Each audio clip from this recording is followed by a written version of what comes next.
Alright, so the first topic I want to jump into is one that I'm sure everyone's heard before, and everybody's probably sick and tired of hearing about again. But I want to talk for just a little bit, bear with me here, I want to talk about the Coleco Chameleon. I know, I'm sorry, maybe this seems like kind of a clickbaity subject to do it on, but I just kind of want to give my thoughts, being a gamer, being a YouTube content creator, and how I feel that this whole situation affected me personally, and maybe how it affected some of you guys. So first, let's get into what the Coleco Chameleon is or what it was. Originally, it was the Retro VGS, and it originally was going to come out, I believe, it's sometime like last fall. I know that I started hearing of it over the summer as the Retro VGS, and they had an Indiegogo campaign, I believe. I'm not sure if they had a Kickstarter or just the Indiegogo campaign. Um, it failed to raise I think they were trying to get like $3 million to get it funded. And it was basically the exact same thing as what it ended up evolving into, was the Coleco Chameleon, aside from the fact that the team that started the project, Mike Kennedy, who was one of the main people who worked on the project, got the license from Coleco and decided to brand it as the Coleco Chameleon. Now, what the Retro VGS and the Coleco Chameleon are, for those of you who don't know, it's a retro gaming machine that is solely cartridge based, and it was designed that you could play new cartridge games that would come out that would be developed solely for the Retro VGS or the Coleco Chameleon. At first glance, it sounds great, right?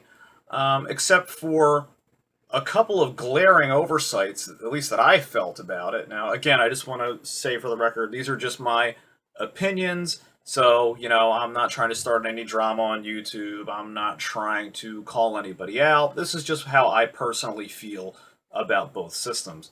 Number one, I got to give credit to the team for coming up with such a unique idea. I think that it was poorly executed, and I don't think it was developed nearly enough. But I gotta say, I think it was a cool idea. A lot of us still love the cartridge and CD-based systems, and we're sick of playing Call of Duty, we're sick of playing Battlefield, paying for microtransactions. So great, why wouldn't you want to harken back to those days where you could just pop in a cartridge, play to your heart's content, didn't have to wait for it to upload, didn't have to wait for it to upgrade, didn't have to pay for anything else, didn't have to pay for a subscription service. It still has that same look and feel of all the games you remembered playing as a kid, whether it's Super Metroid, Mega Man, Mario Brothers, whatever. And I can see, that was the reason for doing that. A lot of people want to get into retro game collecting, but maybe they don't have time to collect, or they don't have room for all the systems. Maybe they just want to get that same feel like they had as a kid. So they're like, oh, cool, this is new stuff that's coming out. I want to support it and be a part of it. For people developing these games, so you can just go and get that system, support the new software that comes out for it, and it kind of harkens back to your childhood, where like, oh, cool, I got a Super Nintendo, or like, remember when you got your first system for Christmas? It would kind of feel like that again. Every game would be a new experience to you, and I think that's a pretty neat idea. The Retro VGS, I believe, was 300 when it was announced. It came with a pack-in game, which I do not honestly remember the title, but it looked pretty decent, didn't look bad. Um, and the platform was designed to emulate on a Atari Jaguar. It was the Atari Jaguar shell, and it used the uh, Wii Pro controller as a wireless Bluetooth controller, and it used the Atari Jaguar cartridges. That's what the new games were written and the code was written to. And, I didn't think it was that bad of an idea, but one of the major problems I saw was that it was lacking in support. If you buy this thing and you do have glitches or bugs with the games, where do you go for support? Nobody had really any support for the Retro VGS team. Um, and a lot of people were just really hesitant to get on board because why would you pay $300 for a system that's not going to be supported, that the games might be outdated? So I can kind of understand why a lot of people didn't jump on board with it. and plus it just looked kind of really half-assed in my opinion. I mean, the Atari Jaguar shells. I don't know if they bought the rights to use the shell or not, but it's like that's a console that was already made. You know, the cards and everything, the Wii Pro controller. This is technology that already exists.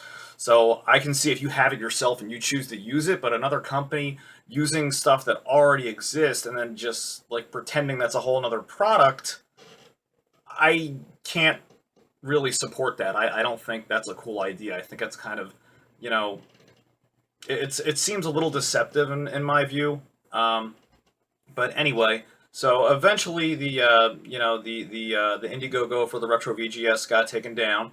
About 3 to 4 months later, there was a Kickstarter that was put up that was called the Coleco Chameleon, and this is essentially the same thing as the Retro VGS, except for a few minor tweaks, to the hardware and the operating system, and the fact that it had now the Coleco license that they bought and were able to put on the machine. So I think, they just tried to turn that corner and take it as far as branding wise, and maybe that's why the Retro VGS didn't, pick up steam, but people knew the name Coleco, so they figured, oh, that'll get our company, and this console to jump off the ground, and people want to get on board with it. But the only problem was at the New York State Toy Fair, which is one of the biggest toy fairs on the East Coast, when they were showing off the Coleco Chameleon, they had the back of it taped off with electrical tape on the back, and they wouldn't show any workings of what the prototype was. Like nobody, would was actually allowed to see like where your blueprints, your designs for the prototype and everything. So that was really kind of odd. So especially being at the toy fair, it's taped up. It looks kind of haphazard. There's no power button to it. You just have to plug the AC adapter into an outlet, and then that turns it on. And it was playing Super Nintendo games. And a lot of people noticed that the port and the way that it stuck out of the back of the system looked exactly like a Super Nintendo Mini. And as it turns out, there was actually what was it? There was a capture card, a capture board that was inside of the Retro VGS that was just designed to emulate Super Nintendo games. So what essentially happened, at least in my opinion, from what I got from the news that I had heard of the Coleco Chameleon, is that it was really just like putting a bag over people's head because all it was doing was emulating games that already existed. So, if you had bought this thing because they needed a prototype on Kickstarter to, in order to get money for your project to be funded, they basically lied to everyone, put something in there that was emulating something totally different than what the product actually described, and then showed it at a toy fair and have the audacity to charge people hundreds of dollars, for all these different gold and green and clear translucent case variants, and plus using controllers and just already pre-existing technology. It's not like you came up with an idea totally on your own, like the Retron, 5, or Retro Freak or something like that, or even like the what do you call those things? The EverDrives. Those are original ideas that people are coming up with. This is just like, a Frankenstein of a console with Coleco's good name slapped on it, and I really feel bad for Coleco getting involved in all that mess. So, since it turned out they didn't actually have a prototype, I think that was a bad move because I could have totally been behind the Coleco Chameleon if they had just taken the time and had developed a real and true working prototype instead of seemingly trying to deceive people with a system that's not what they're claiming it is and just playing off of people's, nostalgic, feelings for retro gaming. So, yeah, I mean, as a gamer, I personally feel offended. It makes me worried when I see anything come out in the gaming world now. You really have to look at it a lot deeper to see, even with like, the PS 4.5 Neo or whatever's coming up, the NX, the Xbox One, whatever, that's all great existing technology. I'm not knocking that. I'm just saying when you see something come out now, it personally makes me think a little bit, like, okay, let me make sure that everything's legit here before I sign up. Because, that's what I personally feel happened with the Coleco Chameleon and the Retro VGS. Again, like I said, this is just my opinion. I am not, saying anyone did anything, to try to deliberately mislead people. I just feel that the way it was handled to me seems a bit like misinformation. So, as a gamer and a possible consumer that might have bought the system, it definitely makes you hesitant. So, I gotta say, bad move on the Coleco Chameleon team and the Retro VGS team. I mean, it just does nothing but put a ding, in the gaming community. And we've struggled enough as a community as it is, and I think this did nothing but really hold back progress that you can see. When you see like anything that comes out video game related, when people say, oh, like there's movies that can't be taken seriously, or games are a waste of time, or they're not an art form, or gaming channels are a waste of time. It's just a negative ding in the armor of the gaming community. So, but anyway, the Coleco Chameleon got taken down and no longer exists. So all is well that ends well. Again, I think it was a good idea. I just think it could have been executed a lot better. So that's that. All right, so let's talk Star Wars. Namely, the new Star Wars Rogue One trailer that's been out for probably about a month now. And this time around, we're going to be taking a look at people that are not Jedi. So that should be interesting. Now, the Rogue One movie is set to take place after Revenge of the Sith and before Episode 4. So this would be after Anakin's totally, completed as a Sith Lord. He is now fully Vader. Him and the Emperor, are scheming away, building the Death Star. And this would take a look at a lot of the battles that we see mentioned just in the Star Wars universe in general, whether it's Yavin, whether it's Hoth, whether it's Endor. Now, of course, it won't be those battles specifically because they won't happen until the future, but very similar battles to that. You won't see those terrible battles like you saw like with Genosis and the droid army. My God, let's not even go there. The droid army just needs to be forgotten about. The Clone Army was cool. I personally hated the Clone Wars, but I liked how they, evolved into that.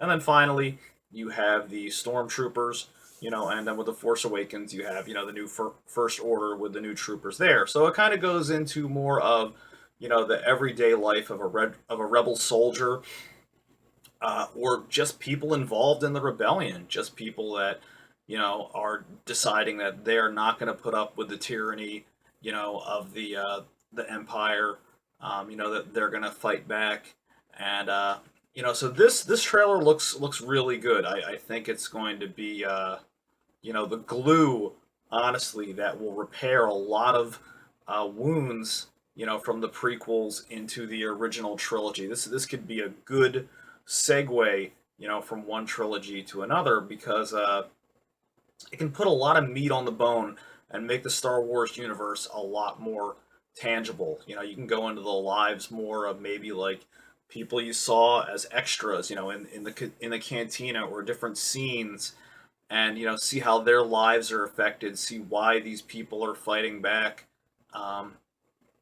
or people that defect. We saw Finn defect, from the Empire and the First Order to the rebellion, and it looks like maybe this girl who's in the trailer could possibly defect, to the Empire. A lot of people are saying they can hear Darth Vader breathing in the background at the end of the trailer. But what I don't like is that, a lot of people are saying, this needs to be just totally a movie where, there's no Jedi, there's no Force users, there's no Emperor, there's no nothing. And I personally don't like that. Now, I get why people are saying that because, the prequels absolutely overkilled it, from Grievous to the, millions of Jedi floating around, shingity shing, with like double lightsabers and just every 5 seconds, I mean, it was like, they were like toothpicks, it was like they were grilling with shish kebabs with their lightsabers. It was ridiculous, it was too much overkill. And God, what they did to Yoda, making him look like such a ridiculous little frog jumping around. Honestly, I would have rather had not seen him ever pick up a lightsaber. Personally, I would rather just saw him in the prequels as a Force user. But getting away from that, I think that that's going to make the Rogue One a hard sell. Now, I'm saying that the movie should definitely be 95 to 98% non Jedi, non Sith. But I think the one thing that a lot of people are overlooking, you look in the prequels and you see like Maz Kanata, or you even take Leia from the original trilogy. Um, people who are either force sensitive or they can use the force, but maybe they don't ever become a Jedi. I know in other versions of canon, Leia did become a very badass Jedi, but it's generally not accepted because it's alternate universe outside of the shadows of the Empire. Um, but my point for bringing this up is, you look at the Force and you look at how it's described. You look how in Episode 5 in The Empire Strikes Back, you look at how Yoda explains to Luke about, oh, it surrounds you, and the rock and the tree, and he explains it as a philosophy, as a religion, and he explains it more as that it's meditation instead of like how in Episode 1, where Qui-Gon Jinn, even though personally I like him, I like his character, I think he was a pretty darn good Jedi, killed everything that was inspirational about the movies by like, oh, the metachlorine's in your blood, like, oh, well, hey, your cholesterol's a little high too. You might want to cut down, on the snacks at the cantina or whatever. It's like, what? It's like, really? The Force is nothing more than just a chemical agent in your blood? So, what I always took it was, is that the Force was a religion. And because you have people who are Force sensitive or people that are Jedi, it depends on how well you can connect with the Force through your meditation, through your focus. Not about something you're born with, not because you're born with a silver spoon in your mouth and you get to use the Force and other people don't. Because it wouldn't make sense. Why would, like when Solo in the Falcon in Episode 4, A New Hope, says to Obi-Wan Kenobi, he's like, I'd rather trust, a blaster over a hokey old religion, any day. So apparently it's something widespread throughout the galaxy, even though at that time it had become an old myth and a fable that a lot of people didn't believe anymore. It's assumed that millions of people had known or still practice or actively practicing that religion. So why would so many people practice a religion that involves, the Force and being able to be connected with things, move things with your mind, and just do other extrasensory capabilities, if when you go through the series of all the movies that come out, as be it Sith or be it Jedi, you have maybe 18 to 20 people that can actually do it? So that's where, to me, that doesn't make sense. Like, in Rogue One, show the people like Maz Kanata, where in her deleted scenes, she uses the Force sensitivity to pull down the ceiling, and, she can have visions, into, with objects if they're related to a person, and that she has Force powers. And that's not, she's not a Jedi, but that shows someone who spent a lot of time meditating and training and was able to connect to the Force, albeit weakly compared to some other people who can use it, but it shows the Force as being a more practical entity. So while I don't think you should show Jedi per se, I think near the end you need to have tie-ins of, Vader, the Emperor, things like that, because the Death Star, of course, the Death Star, of course, you have to. But to just completely write off anyone who can use the Force to begin with, I think that's a poor idea. I think that's a perfect time to show how the Force is relatable to regular, ordinary people. Why do people believe in the Force if maybe they can't ever make that connection, with the universe around them? So, I really hope that they decide to go that route. Because I think as interesting as the military battles could be, that's just not what Star Wars is all about. Star Wars is about the fantasy when you break it down to the end. It is about the lightsaber tools. It is about the magic and moving things around with your hands. It's a lot deeper than that, but the core of why we go back to it again is because it really enlightens our minds and makes us believe that the impossible is possible. So I don't really see the point of seeing ordinary people just doing ordinary things. We saw a lot of ordinary soldiers in the Battle of Hoth and on Endor, and in other parts of the Star Wars movies. It's pretty much going to basically be the same. If they fully decide to go this route, you're going to have nothing but a Suicide Squad movie, you know, rendition for Star Wars. And I really don't want to see that. I think that they should just show, um, you know, people and how, not all of them, but a certain, amount of people, in this group where they show that guy with the sword and the other large hulking guy, have someone in the group that maybe that blind swordsman, he can connect with the force and that's how he can attack other people and things like that. Throw one or two people in there and then you make it really relatable about, they're doing their part in the rebellion, but maybe not as much as the Jedi are, or not as much as the Sith are on the opposite side, causing the oppression. So I think that'd be a really cool way to look at the Rogue One, new Star Wars movie that's coming out. Overall, I still think it looks cool. I'm definitely going to go see it. And I think it's taken Star Wars in a great new direction. All right, so let's talk a little bit now about a topic I also want to touch on, the where's the fair use? Now, I don't necessarily want to touch so much on the where's the fair use itself. You had people like Grade A Under A, you had Doug Walker that really spoke out for the where's the fair use program, which I think it's great. It does nothing but help to protect channels against unfair copyright strikes that take monetization away from their videos. Personally, myself, I don't monetize any of my videos, at least right now. I may in the future, but I can see how the way the old system worked is that if you got a copyright strike against your content that you put up, you would earn absolutely no money for the content that you uploaded for the period that the strike was enabled. And if you tried to contact someone about how you believed that the content was unfair, you couldn't get a hold of anybody, and the person that filed the copyright strike against your channel got the monetization from your video just based on the assumption that, oh, well, it might be theirs, so they have to earn the money and you don't. And even if you get the strike removed, you still lost all that monetization. Like, what the hell? And I mean, that's just a really stupid system that YouTube had set up, to where there's nobody monitoring these things. There's nobody looking, frame for frame, second for second, and saying like, oh, well, okay, this is clearly totally different footage, or this isn't the same music, this isn't the same image. I've had copyright notices against stuff that I did, like an Atari 2600 review that I did for River Raid, and I got it resolved. And somebody said that that was their content, but you look at it frame for frame. There's different scores, there's different things happening, on the same time, and there's different things happening. So obviously, that's my own content. Otherwise, it would be an exact duplicate frame for frame.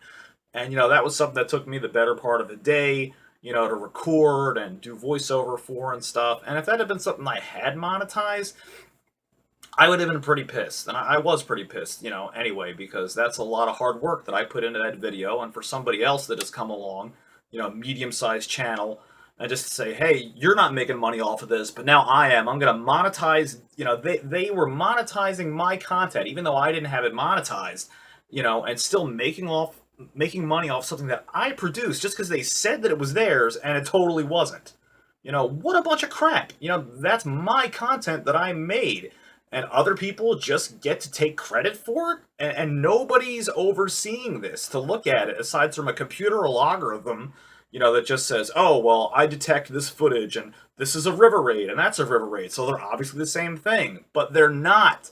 It's the same game, but that doesn't mean that it's the exact same footage.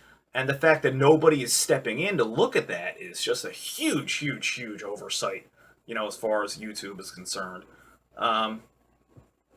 But touching off a little bit on the where's the fair use, because I think that that's finally been resolved. It looks like they're getting a better system in place for people, to be protected against unfair copyright strikes, that people are just going around spamming and just, oh, that looks like mine, even if it isn't, da da da da, and they're going to monetize stuff and basically make free money for bullshit, they need to have um, punishments in place for people that do that. It's not fair. Like, you should, pretty much have your channel taken down if you do stuff like that.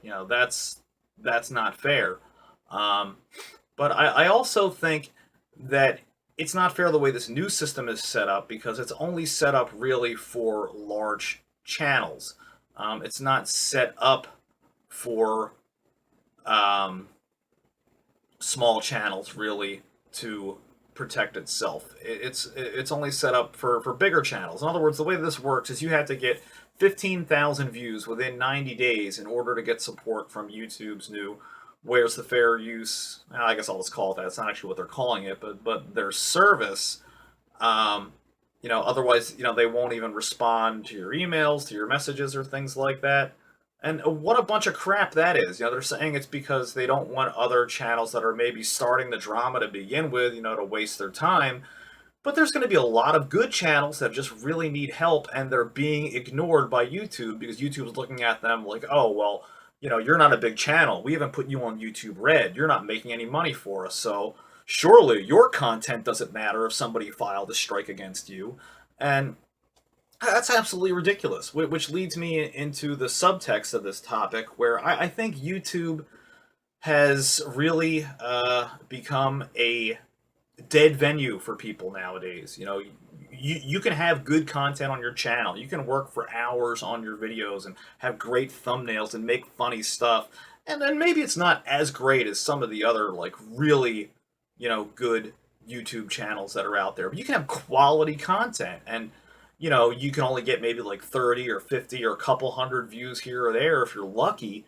And I just think it's totally broken. It's broken for new YouTubers that come in, that if you didn't start out in 2008, 2009, that you're not already established, that you can't get noticed. I know a lot of channels out there are bullshit. They're just nonsense channels, that maybe kids are making up, that are just silly and stupid, and they're not really any quality content, like where you could sit down and take something away from it. But the ones that are quality content, it's just set up to where, okay, well, how do you get views? Well, you get views by having a lot of subscribers. Well, how do you get subscribers? You get subscribers because you have a high ranking in Google. Well, how do you do that? Well, you have to have a lot of views, but you can't get the views unless you have the subscribers, and you're caught in this, cyclical, almost like a whirlpool that just sucks good YouTube creators down to the bottom, of the abyss, never seen from again. And, there's so many of us out there that are in that range where, it kills you to break 100 subscribers, or to get, 25 views on a video, 10 views on a video, and I just don't think that this system is fair anymore. Not everyone's being seen. That's not saying that everybody should have thousands of views on all their videos, but I don't think that YouTube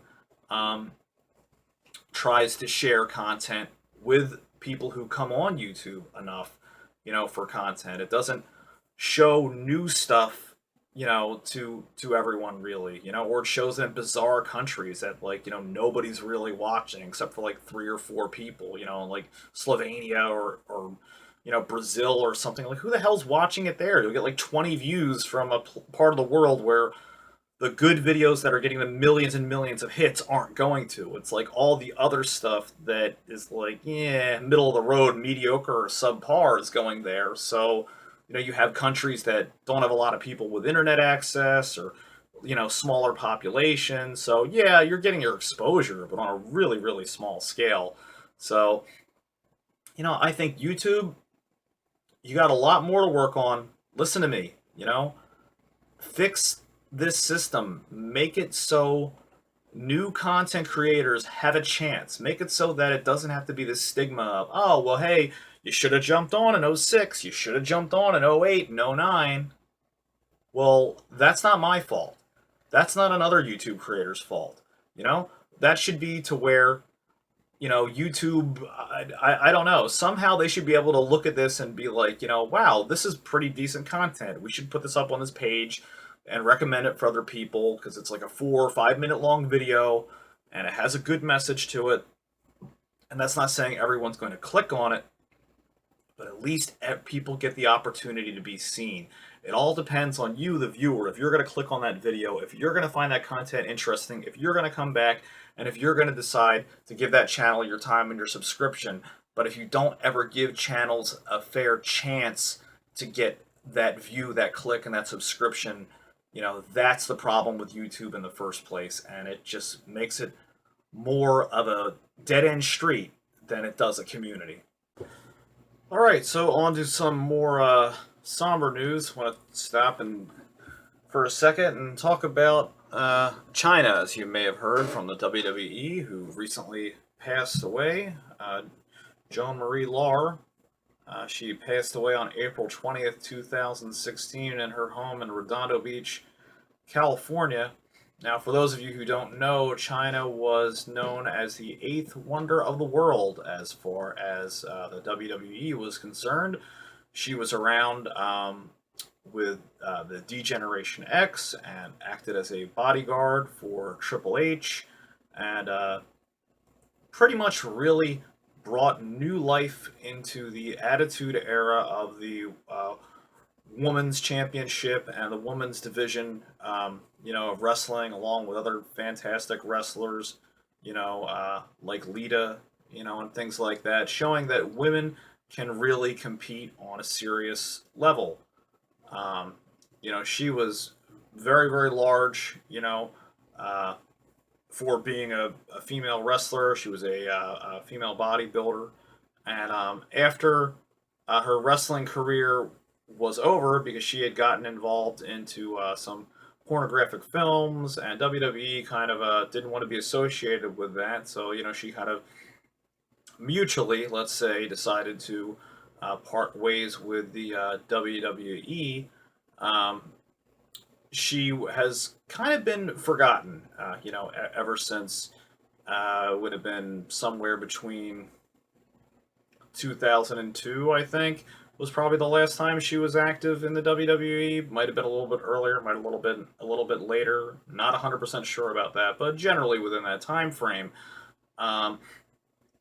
She was never brought back for any type of guest appearances. She's they just brushed her off, being somebody who was a women's champion, in the WWE, and the great role that she played with D-Generation X, things like that. To brush her aside, I think was really wrong of the WWE. Triple H, making the smart decision to take an interest in the boss's daughter with Stephanie McMahon, and Stephanie really wanting to distance Chyna as much as she could from, the World Wrestling Entertainment Corporation, because she had, she was Triple H's, lover, for a while. They had a relationship, and so that really pried a wedge in between her and the WWE. Now, why is that important? Well, it's important because a lot of wrestlers,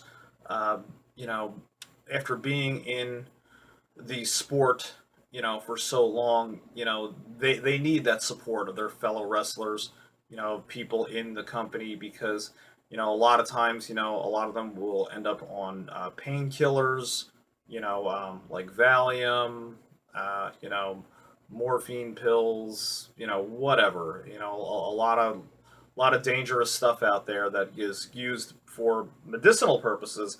But if you don't have a good support group or medical supervision, you can really develop an addiction or a dependency on. So that's why it's really important, I think, to for the WWE to have a good outreach program to wrestlers who aren't currently on the active roster anymore. Now, Chyna was found deceased in her bedroom, unconscious, and they said that they believe it was an accidental overdose of Valium and Ambien. And she was actually slated to be on a TV show for an intervention. I don't recall what channel. It might have been E. Where people bring other people on, to discuss problems that they have, and it was rumored that she had had some dependency problems, and that might that might not be too far from the truth. If she had to take any type of stuff for pain because of her wrestling, she may have developed a dependency on it. A lot of people are calling the overdose accidental, but kind of with an asterisk next to it, which I think is a shame because why do people want to pry so much into her life now? I think some people are kind of wondering, what was it, a suicide? Was she really depressed and was reaching out for help and maybe nobody noticed? Um, I don't know. I hope not. She seemed like an awesome person on when she was on Raw when I would watch her. I saw her reach out to a lot of kids on the show. I saw her at like different Raw events. Really, really nice, personable person.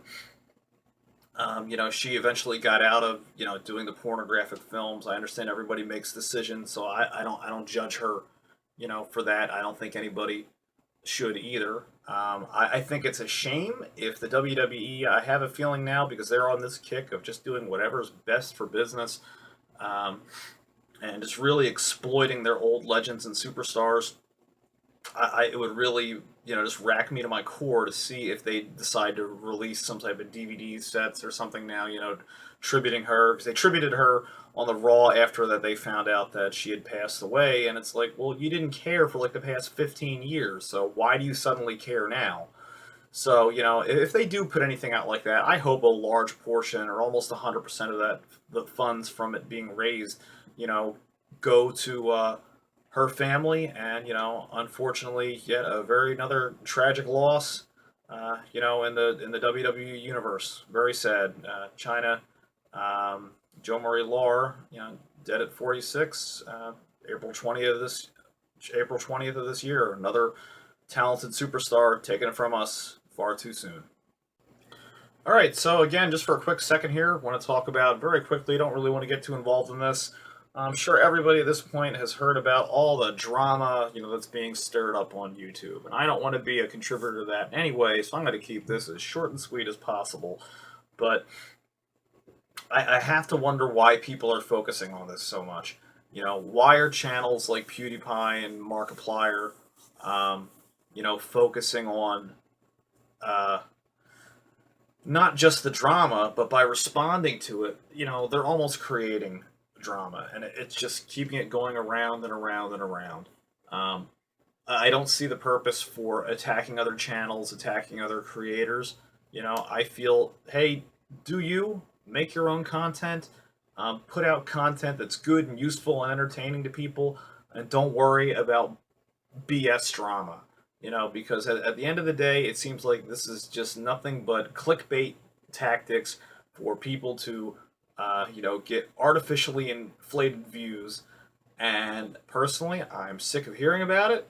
If there is drama on YouTube, I don't want to know about it. I don't even follow it. The only drama that I'm aware of is the fact that there are YouTube videos called "Why is there so much drama on YouTube?"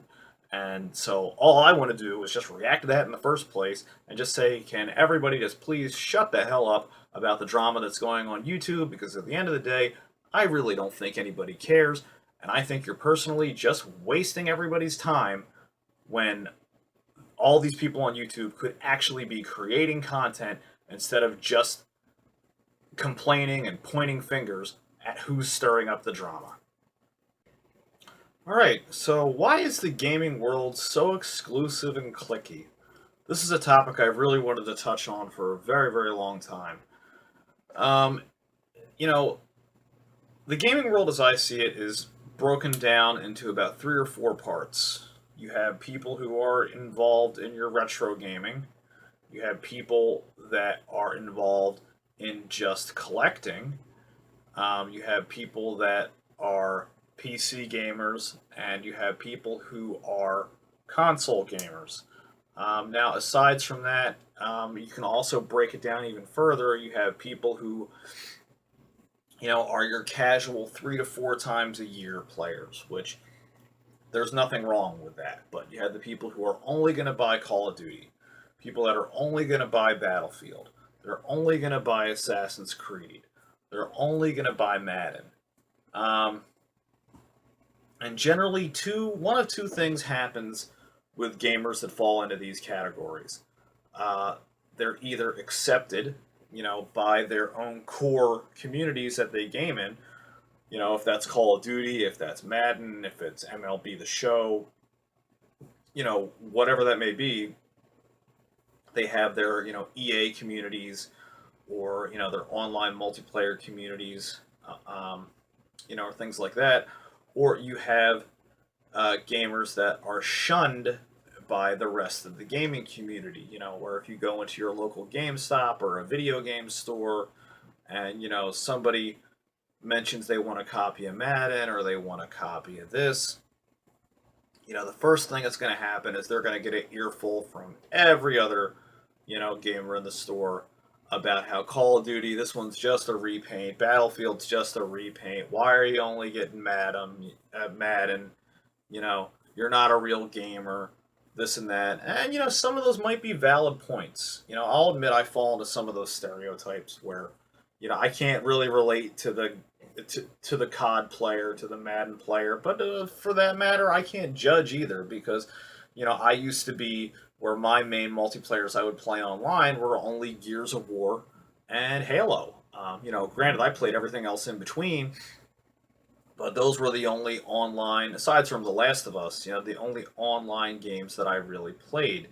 Um, but I want to know why. Why is gaming so clicky? What do you guys think? Why are we as a culture so exclusive of other people who their versions of gaming, regardless of what it is, whether it's the game or whether it's the console itself, whether you're an Atari fanboy, a Sega fanboy, a Nintendo fanboy, a PlayStation fanboy, a Vita fanboy, hell, well, whatever it is, whatever you still find your favorite format of gaming, even if it's on your phone or your computer or whatever, why do we divide so much there? Why do we feel, oh, well, you just have an emulator on your phone or you just play Angry Birds or, Clash of Clans. You're not a real gamer.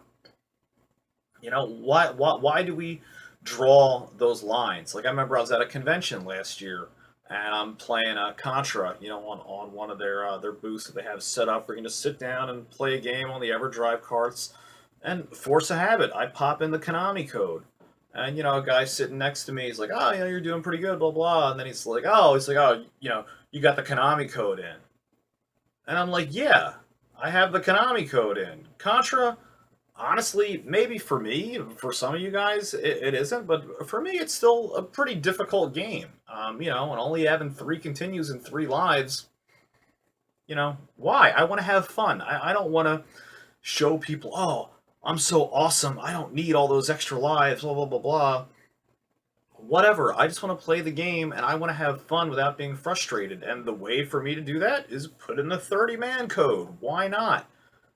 So I mean, sure, I get the challenge that you want to challenge yourself, but I, it really pissed me off that somebody's like, oh, judging me because I chose to use that code. Like, oh, you're not a real gamer because that doesn't count. You're playing Contra with that code. Why doesn't it count? What makes you an aficionado on that? Who the hell said that anything had to count in any aspect of gaming that somebody has to live up to? If you want to use mods or hacks or cheat codes, as long as you're not harming anybody else, then why not? You know, like another time when I was got into a discussion, over Gradius and Life Force, and I mistakenly, called Life Force, the second release on the Famicom, and it's Salamander. Sorry, my God. And I got my head shoot off by another gamer, like, oh, that was actually, considered called Salamander because the American version, was Life Force. And it's like, okay, aside from the name, we're talking about the same fucking game. So, I was like, what the fuck, man? I'm like, you're coming at me awfully strong because I just slipped up for a second.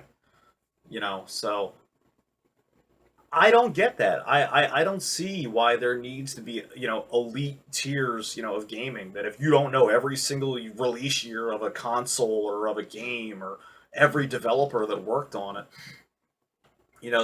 that you're shunned, that you can't be part of the in crowd and the in clique. And I think that's bullshit. I think that gaming in and of itself is an introverted hobby, even though it's become a very social hobby, over the years too. But I think as far as an introverted hobby goes, 99% of us are introverts as far as gaming goes to begin with. So why estrange ourselves from each other any more than we need to?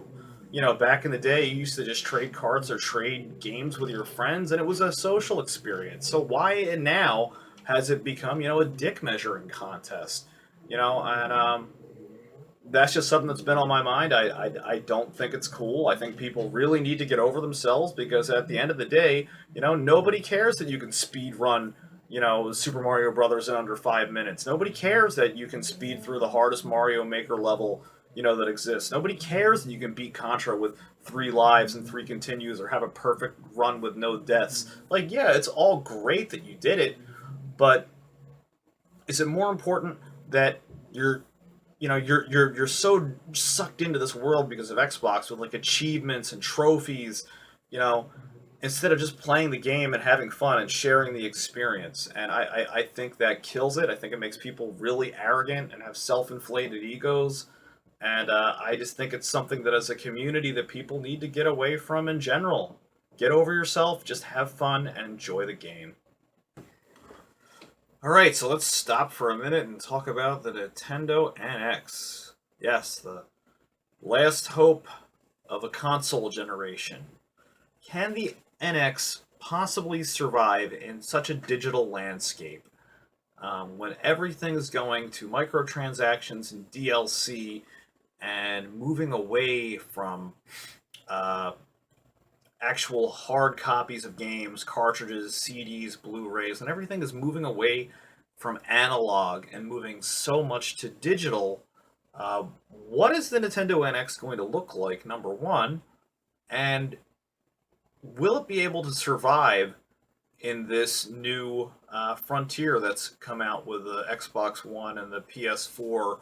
Even though they still use analog gaming, there's no doubt that the shift, from sharing to streaming, is moving to a digital landscape, from Netflix to Xbox Live to, the PlayStation Store, and the online for both systems. Everything is moving in a more streamlined flow, of getting away from clutter and analog.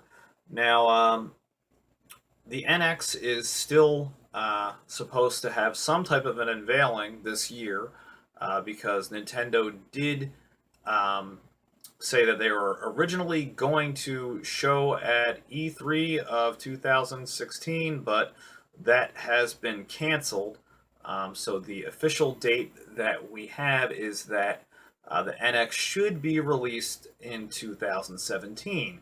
So I have a feeling that's probably going to be anywhere between October to December of 2017. It'll definitely be a holiday release. um, the new Legend of Zelda is also supposed to release in 2017 for the Wii U and for the NX. So I think that's a really smart idea because you can boost your Wii U sales, get a last minute boost to a dying console by, packaging it with that, or at least alongside of it, because Nintendo's done a really smart job with that so far. As far as the Wind Waker, Twilight Princess. I mean, the Wii U has been a very, very Zelda heavy console, even though it's been HD remakes, but they've been good. They've been really solid, and they've really, really, really sold well. Um, so bringing that out for people to play it on the Wii U and have people, if they don't want to upgrade to the more expensive Nintendo NX, which I'm assuming is probably going to be in the $500 range, because why would you put out a game that's so popular for an older system if it wasn't for the fact that probably your new system is going to be much more expensive? Now, Nintendo's always made backwards compatible systems, so as long as they're keeping it to a physical media format, I see them still doing that here with the NX. Now, a lot of people, are wondering, Is the NX, is it going to have a similar controller to like the Wii U? There's been rumors that you can play your game on the Wii U, and then with the controller, it wouldn't. I'm sorry, not the Wii U, on the NX, and then with the controller, it would almost be like kind of a small 2DS or a 3DS looking controller, like almost like a smaller Wii U controller that you could play your game later on that portable. But I really doubt Nintendo's going to go this route because the 3DS market is really strong. People didn't think the 2DS was going to do well, and that really surpassed the sales that they announced for it, in the first quarter after it was released. And I mean, handhelds is just where it's at for Nintendo. Nintendo knocks it out of the park, and they have knocked every other competitor out of the park as far as handhelds go. I mean, PlayStation tried it with the Vita, gaming on the go, but it just didn't work. The system was too clunky, the buttons were too small and oddly placed, and for a handheld system, it was so tech based that it became so large that it lost the functionality of a handheld. And when you're competing with people that are already, have a Samsung Galaxy Note in their back pocket, why buy something that does less, than what your phone can currently do, and at almost the same price? Why do you need to carry around two devices? Is what I'm saying. If your phone could do that, why buy something else and have an additional device that you need to carry around? So I really don't think the NX is going to allow for that. Now, I know a lot of people also talk about the NX being a streaming only console. Um, I don't think that we're going to see that personally. I think it'll be at least some form of a Blu-ray. I've heard rumors also of it being a cartridge-based system. That'd really be interesting. I don't know how true that is or not. I think that would be a little crazy, honestly, unless they were going along with something kind of like what the 3DS uses. But still, that's a really, really risky move, and I would stay away from it. But I think you're finally going to see Nintendo have more of an online community and an online presence. They've really showed what they can do with Splatoon, and I think that showed that, they're able to compete outside of the Mii universe, and things like that. And I think with with Miitomo um, gearing up, where a lot of Nintendo users can get on and interact with that, I think that that is laying the groundwork for a new social network that we'll see on the NX for people to uh, game, more interactively online together. Or like how you saw Street Pass, with the 3DS. So I think they're really trying to build up a better online presence, and I think that's going to be a big help in the future. But I do think you're going to see a lot of focus on streaming with the NX. I don't think it's going to be all streaming, but I think you're going to see a big shift in that with the NX, to where a lot of the games will be like, digital download only, rely heavily on their servers to interact with other people. I'm sure they'll do something with Mario Maker to integrate that into their system. And then after they do another console release, whatever they, go past beyond the NX, I think you're going to see that turn into a totally portable system next, to where they can integrate both their handhelds and their consoles into one system, to where they've integrated this whole giant online community. And now you can stream everything on a device that you can carry in your pocket, can be compatible with your phone, or maybe even just be your phone, who knows. But I think that's the avenue you're eventually going to see Nintendo go down. Maybe still have cartridges to where you can pop it in, but eventually both medias, as far as a home console and a handheld console, would eventually be merged into one. That's the route that I see going. But as for now, with the NX, I see it being compatible with the 3DS, or at least with a very similar 3DS type of handheld. I see it still using some type of physical media, whether it's cartridges, whether it's disc based, I don't know. I definitely think we're going to see that. And I think that the streaming, I think you're going to see Nintendo hopefully going in a smarter direction this time with the NX, and not so much worry about what type of gimmicky new add-on they can force into their product, but just make it something to where players can finally play, better Call of Duty games, Battlefield games, more mature rated games. Get away from the Nintendo only first party support games and bring in, good third party titles. And I think that'll be what you'll see, and you'll see Nintendo really become much more of a household name again instead of just, the sad Wii U that everyone's like, hey, give the Wii U a chance. You can do it. You can do it. I think I can. I think I can. I think I can. And that's what Nintendo's been for a long time. They've been the little engine that could. And I think this time, if they really think their game plan through, um, I can see them finally making it to the top of that hill and showing they're still a force to be reckoned with in the gaming industry. Hey guys, if you liked the video that you just watched, go ahead and hit that subscribe button down below. And if you do the Facebook or Twitter thing, follow me at #KingOfRetro. See you next time.